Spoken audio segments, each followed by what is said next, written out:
As smooth as velvet, a direct color photograph print of 4 cactus leaves after Mr. Burbank had taken the plant backward in its evolution to spinelessness. Not only have the outward spines vanished, but all of the thousands of rudimentary spines bundled up inside as well. Contrasted with its parent varieties, it is not only possible to handle spineless cactus with impunity, but it is so soft and velvety that it can be safely rubbed over the face, either in the form of slabs or cut into strips or ground into meat. Cattle instinctively prefer cactus to any other food. The elephant from a passing circus showed an immediate liking for the new food and vigorously trumpeted for more.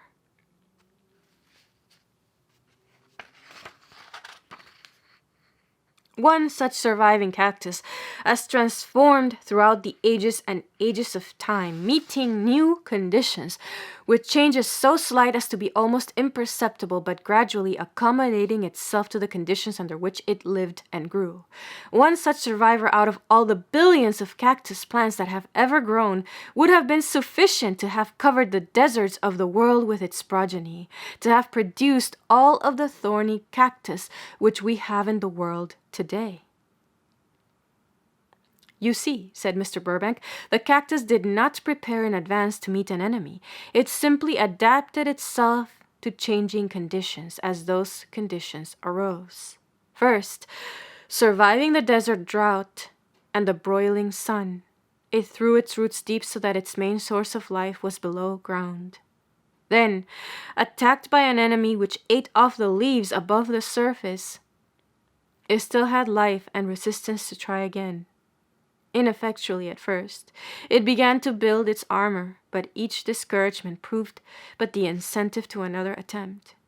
It is a vivid picture, the whole cactus family in a death struggle for supremacy over an enemy which threatens its very life. Millions and millions of the family perishing in the struggle, and perhaps but one victorious survivor left to start a new and armored race. It is wonderful, too.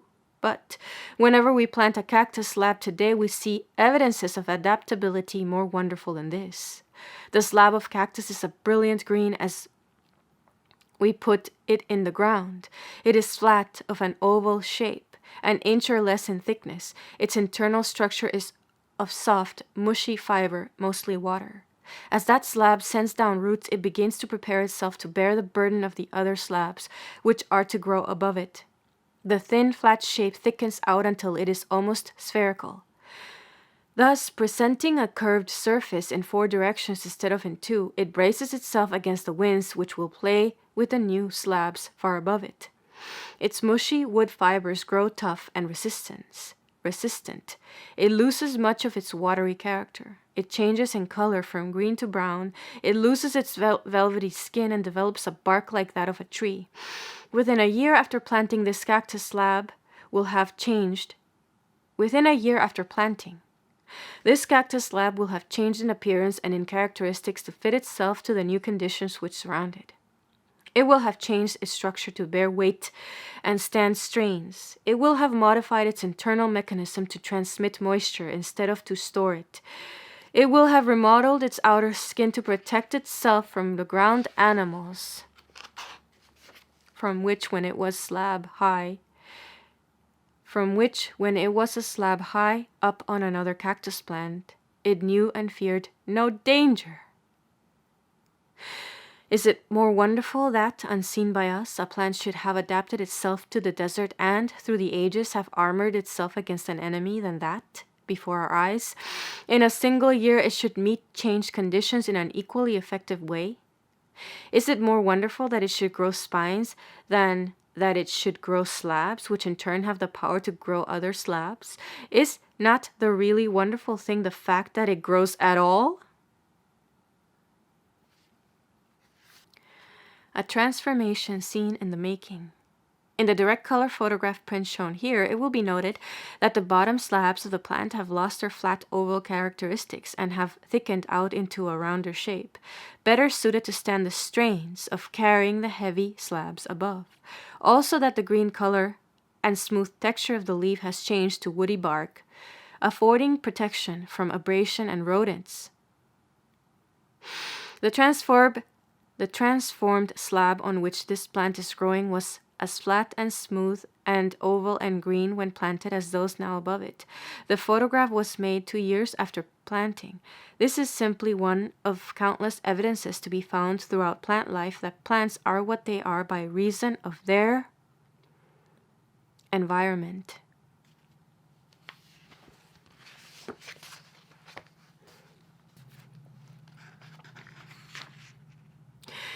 The cactus is one of the most plastic of plants, educated up to this, perhaps, by the hardships and battles through which its ancestry has fought its way.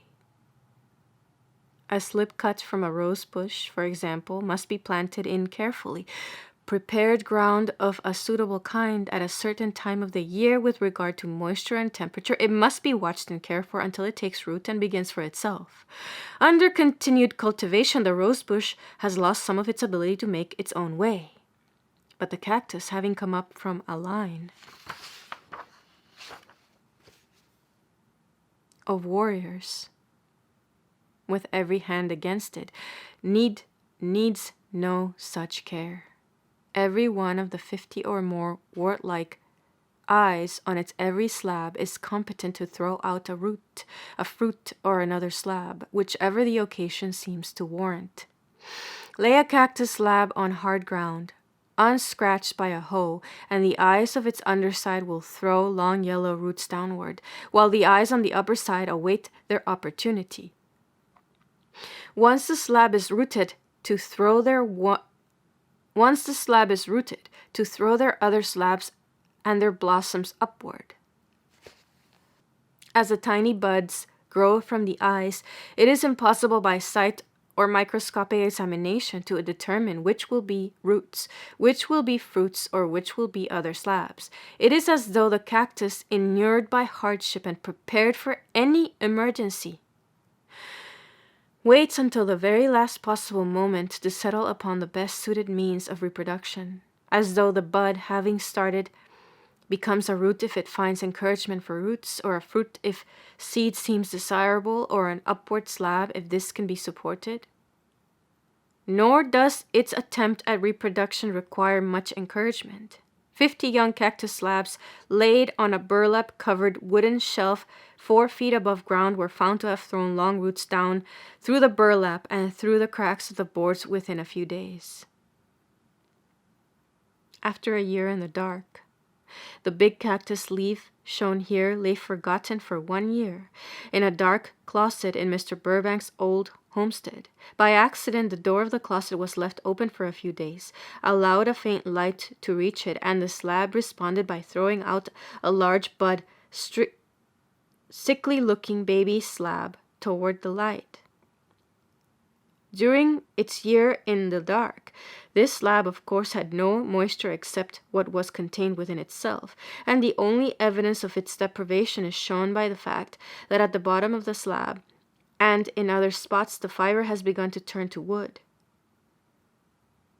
A cactus plant pulled from the ground and tied by a string to the branch of a tree remained hanging in the air for 6 years and 8 months. During this time it had no source of nourishment, and its slabs withered and turned brown. But planted again by sticking one of its slabs 6 inches in the ground, it immediately took root, and within a few weeks began to throw out new blossoms and slabs. Another detached cactus slab, long forgotten in a closet, and after having been in the dark for more than a year, was found to have thrown out a sickly-looking baby slab when the closet door was left open for a few days. The more the adaptability of the present-day cactus and its tenacious hold on life are observed, the easier it becomes to understand its fight against a devouring enemy which lived during the desert-forming age, and to see the origin of these thorny cactus of today. The more the adaptability of the present-day cactus and its tenacious hold on life are observed, the easier it becomes to understand its fight against a devouring enemy which lived during the desert-forming age, and to see the origin of the thorny cactus of today. Nor is the cactus the only desert plant which shows evidences of such a struggle. The goldenrods of the desert are more bitter than the goldenrods of the plains. The wormwood of the desert is more bitter even than the wormwood which grows where there have been fewer enemies. A typical cactus flower. However much the cactus offends by the ugliness of its grim armor, it more than makes up by the beauty of its flower. Most cactus flowers are large, delicate, and of brilliant color, ranging from perfect whites to deep reds, from bright yellows to rich purples.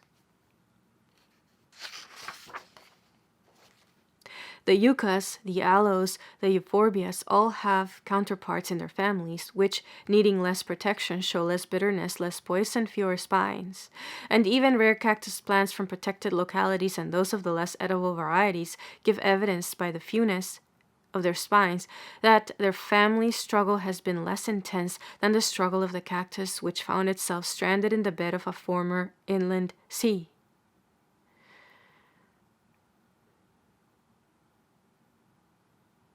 Plants which have shown even greater adaptive powers than the cactus are to be found in the well-known algae family. One branch of this family furnishes an apt illustration of the scant nourishment to which a plant may adapt itself. Microscopic in size, it lives its life on the upper crust of the Arctic snow, storing up enough energy in the summer, when the sun's rays liquefy a thin film of water on the icy surface, to sustain life in a dormant state during the northern winter's 6 months of night.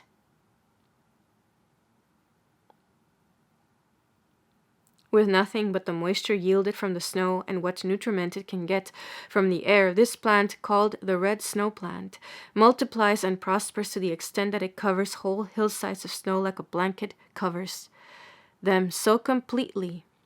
This plant, called the red snow plant, multiplies and prospers to the extent that it covers whole hillsides of snow like a blanket, covers them so completely that the reddish color of the plant imparted to the snow first gave rise to the tales of far northern travelers as to the color of the snowfall, and explained the apparent phenomenon of red snow.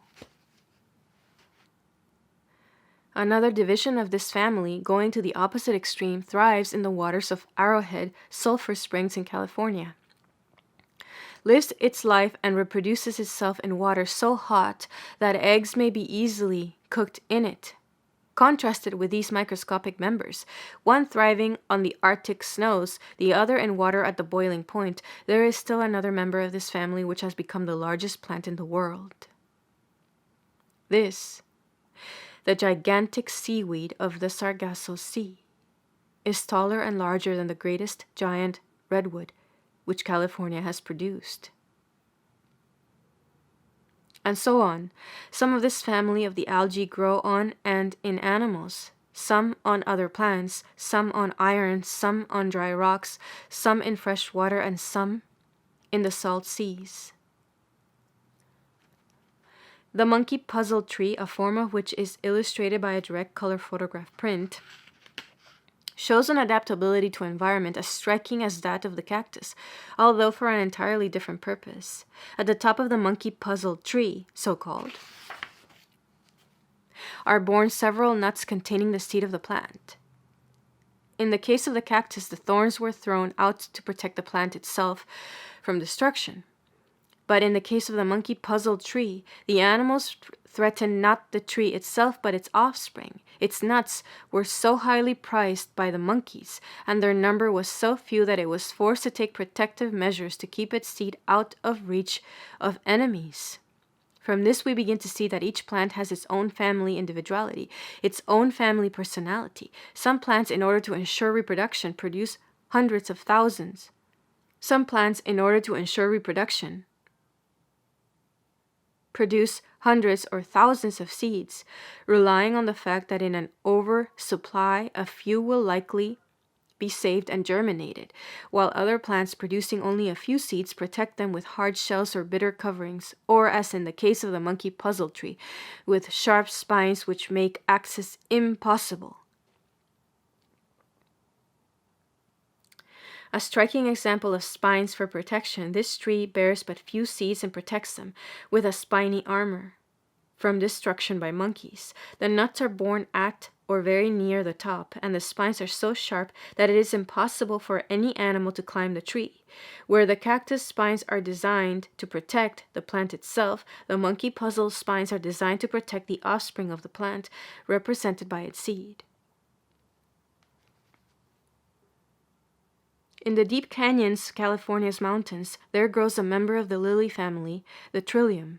At the bottom of these canyons, there are places where the sunshine strikes but one side. The flowers on the shady side of the canyons are larger, and the leaves of the plants are broader,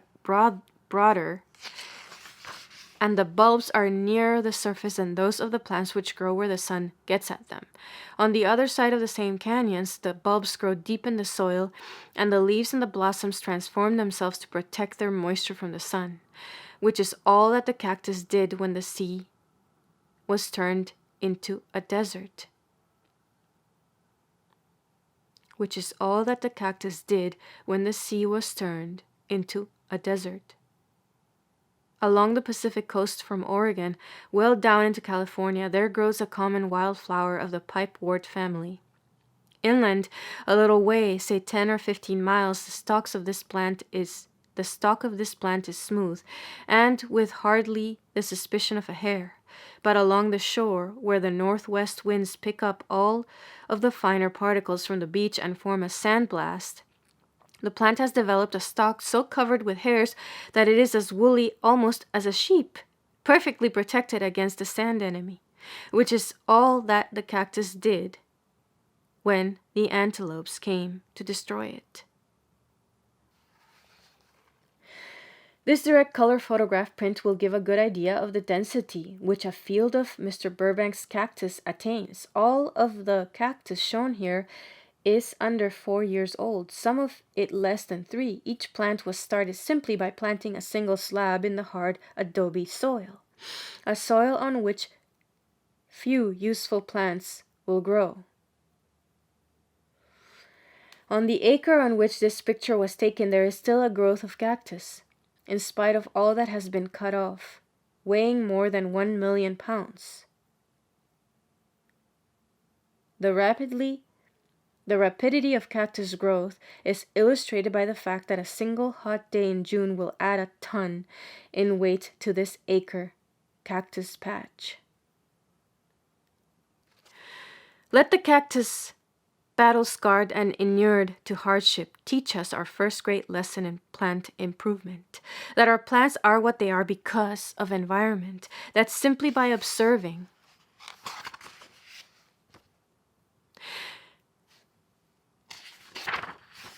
their structures, their tendencies, their habits, their individual peculiarities, we can read their histories, back ages and ages before there were men and animals. Read it, almost as an open book, that our plants have lived their lives not by quiet rote and rule, but in a turmoil of emergency. And, just as they have always changed with their surroundings, so now, day by day, they continue to change, to fit themselves to new environments, and that we, to bring forth new characteristics in them, to transform them to meet our ideals, have but to surround them with new environments. Not at haphazard, but along the lines of our definite desires. Is not really wonderful? Is not the really wonderful thing the fact that the plants grow at all?